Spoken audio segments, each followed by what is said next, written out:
என்னோட ட்ரெடிஷ்னல் தாங்க நான் சொல்ல முடியும். ஒரு சில பேர் கேட்டிருந்தீங்க, 25 என்ன ஸ்பெஷல்? எங்களுக்கு ரம்ஜான் இல்ல, உங்களுக்கு மட்டும் எப்படி ரம்ஜான் வரும்னு சொல்லி கேட்டிருந்தீங்க. அது எனக்கு தெரியலங்க. ஆனா எங்களோட இதில வந்து இது ரொம்ப ஸ்பெஷலா வந்து செலிப்ரேட் பண்ணுவாங்க. லைலத்துல் கதிர் இரவுன்னு சொல்லுவாங்க.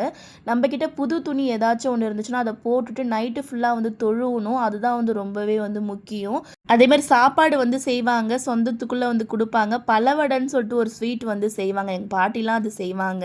இப்ப அதெல்லாம் செய்யறதில்ல போல. இது மட்டும் சாப்பாடுலாம் வந்து எல்லார் வீட்லேருந்தும் வந்து இருந்துச்சு. இன்னைக்கு வந்து நெறைய ரக்காத் தராபிய தொழுவுவாங்க. அதேமாரி லைலத்துல் கதிர் இரவுக்கு வந்து 6 ரக்காத் தனியா தொழுவுவாங்க. இன்னும் ஒரு 6 ரக்காத் தொழுவுவாங்க. ஹாஜித் நஃபில், சுக்ரியா நஃபில், தௌபா நஃபில் இதெல்லாம் வந்து தொழுவணும் நம்ப. விடிய விடிய தொழுவணும்னு சொல்லுவாங்க எங்க அம்மா. ஒரு 3 மணி, 2 மணி அந்த அளவுக்குலாம் வந்து தொழுது இருக்கும்.